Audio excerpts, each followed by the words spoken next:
Halo, jumpa lagi dengan saya di channel Ali Studio. Kemarin kita udah unboxing Vivo V27 5G. Sekarang ini kita unboxing lagi untuk varian satunya ya, yaitu Vivo V27e. Ponsel ini juga nggak kalah bagusnya loh dengan Vivo V27 5G. Oke, nggak usah kelamaan, yuk langsung aja kita unboxing sama-sama Vivo V27e ini.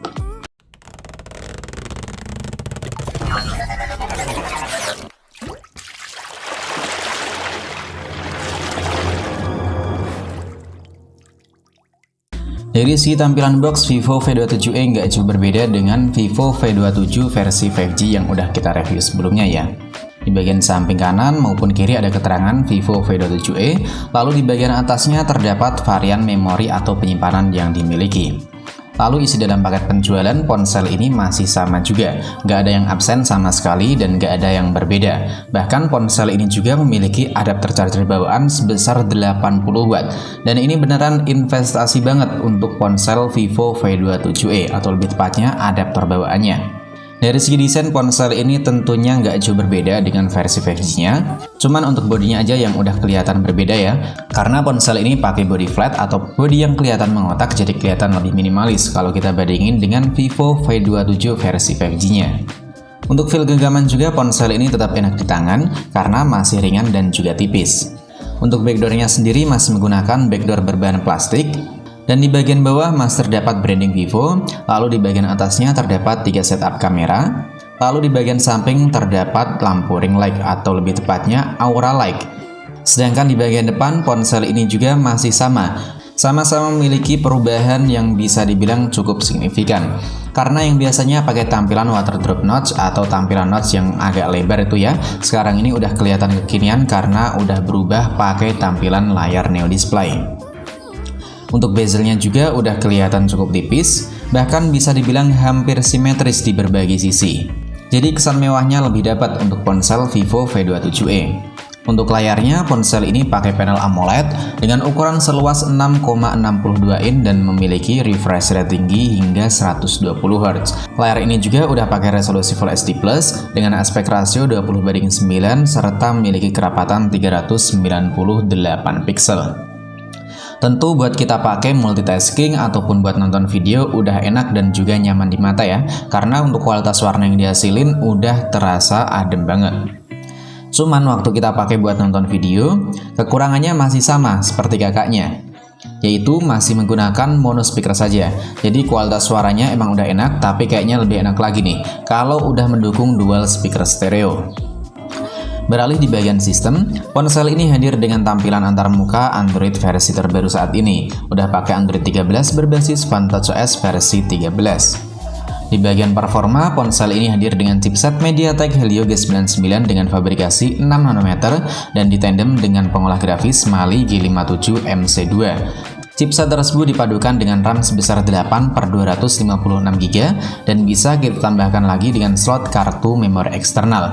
Bahkan untuk RAM yang dipakai bisa kalian tambahin juga dengan virtual RAM sebesar 8GB. Untuk skor Antutu yang dapetin emang nggak terlalu tinggi-tinggi banget ya hampir sama dengan saudaranya lah, lebih tepatnya Reno 8T 4G. Untuk performanya ketika kita coba buat main game Mobile Legends, dan untuk grafis yang dapetin menurut saya biasa aja. Untuk ponsel dengan rank harga 4 jutaan rupiah. Selanjutnya di bagian fotografi, ponsel ini punya 3 setup kamera di bagian belakang dengan susunan yang bisa dibilang mirip banget dengan kakaknya ya. Cuman untuk resolusi atau kamera yang dipakai sedikit berbeda karena mengandalkan kamera utama sebesar 64 megapiksel plus OIS, 2 megapiksel kamera makro dan 2 megapiksel untuk kamera depth sensor. Untuk swafoto, ponsel ini juga punya resolusi yang tergolong gede nyampe 32 megapiksel dan untuk perekaman ponsel ini cuman mentok di 1080 30 fps kalau kalian mau pakai fitur pintabil, tapi kalau nggak pakai fitur pintabil ya bisa 1080 60 fps. Bahkan menurut saya untuk kualitas foto yang dapetin tergolong bagus banget. Cuman untuk filter atau efeknya nggak sebanyak Vivo V27 5G. Ada beberapa filter yang dihilangin, tapi ya bagi saya nggak terlalu masalah lah. Karena beda harga, jadi fiturnya ya pastinya tetap berbeda kalau kita bandingin dengan Vivo V27 5G. Rekaman video 1080 dengan aktivasi stabilisasi ya. Terlihat cukup stabil, fokusnya gimana nih, lumayan lah, fokusnya nggak terlalu cepet-cepet banget dan juga nggak terlalu lemot. Untuk kualitas warna udah terlihat bagus, tapi ya nggak bagus-bagus banget. Kalau ini perekaman 1080 60 fps dan kita nggak bisa aktifin fitur stabilisasinya, kayak gini nih hasilnya.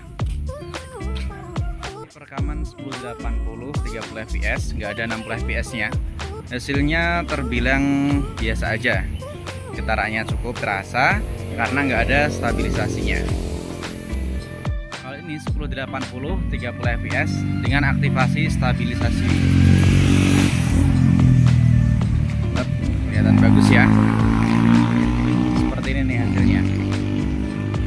Untuk kualitas foto dan juga perekaman video, kalau menurut kalian gimana nih? Tulis di kolom komentar ya. Selanjutnya, untuk fitur-fitur lain yang diusung oleh Vivo V27 5G, ponsel ini punya sertifikasi IP54, jadi udah tahan dari percikan air ataupun percikan debu, punya giroskop hardware, Wi-Fi dual band, Bluetooth versi 5.2, dan tentunya sudah menggunakan giroskop hardware. Jadi buat kita main game tentunya udah nyaman banget. Selanjutnya, untuk menopang semua performa yang diusung, ponsel ini punya baterai berkapasitas 4600 mAh, dan saya bilang di awal video tadi ya, ponsel ini dibekali dengan adapter charger sebesar 80 watt, tapi untuk pengecasan yang didukung cuma mentok di 66 watt. Jadi adapter charger ini tentu bermanfaat banget buat kalian simpen, jangan kalian buang, nanti dikira pencemaran lingkungan. Nah, dan untuk harganya ataupun tanggal peluncuran sih emang saya sendiri nggak tahu ya, karena saya review ini bukan dipinjemin atau kerjasama dengan Vivo, melainkan saya dapat pinjem dari temen sendiri. Cuman waktu saya tanya-tanya atau nyari informasi sih, ponsel ini tetap ada di harga 4 jutaan rupiah, ya palingan kurang lebih ya hampir sama dengan pendahulunya. Dan buat kalian yang udah PO atau nantinya nonton video ini, coba tulis aja deh pengalaman kalian selama menggunakan ponsel dari Vivo V27e. Dan untuk review lengkapnya nanti akan kita bahas di video selanjutnya. Jadi gimana nih menurut pendapat kalian dengan Vivo V27e ini? Banyak sekali kan perubahan atau peningkatan yang diusung dibanding generasi sebelumnya? Dan pastiin kalian tinggalkan jejaknya di kolom komentar. Sampai di sini dulu video dari saya, sampai jumpa lagi di video selanjutnya.